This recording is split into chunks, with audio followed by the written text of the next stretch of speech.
Welcome to our channel. Today we how to authenticate to Azure for virtual machines using Entra ID, full guide step by step clearly. To authenticate to Azure for virtual machines using Entra ID, begin by logging into the Azure portal. Navigate to the Azure Active Directory section. Select the Users option from the menu. Identify the user account that will be granted permissions to the virtual machine. Ensure the user is assigned the required role to access virtual machines. Next, go to the Virtual Machines section within the Azure portal. Locate the virtual machine you want to configure. Select the virtual machine to open its settings. In the Overview panel, click on Access Control, IM.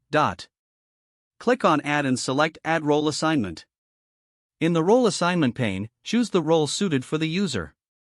Common roles include Virtual Machine User Login or Virtual Machine Contributor. Search for the user account in the Select section. Once found, click on the user to assign the role. Next, go to the Networking tab of the virtual machine. Ensure that the inbound port rules allow for RDP or SSH, depending on your operating system. Now, configure the virtual machine to support Azure AD authentication. In the Settings menu, select Configuration. Enable Login with Azure Active Directory. Save your changes to apply the configuration. For Windows VMs, ensure the operating system version supports Azure AD logins.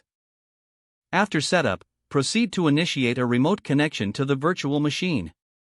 For Windows, use Remote Desktop Protocol, or for Linux, use SSH. Input the username as your Azure AD email address. Enter the password associated with your Azure AD account. If prompted, complete any multi-factor authentication steps. Upon successful authentication, you will have access to the virtual machine. This method enhances security by leveraging Entra ID for access management. If the page does not load, refresh the browser or try again in a private or incognito window. Make sure you are using the correct email address, then retype it carefully to avoid small typos. If your password is not accepted, use the reset option and create a new strong password you can remember. Check your spam folder for verification or security emails, then complete any requested confirmation steps. Don't forget to like this video and subscribe to our channel for more step-by-step tech guides.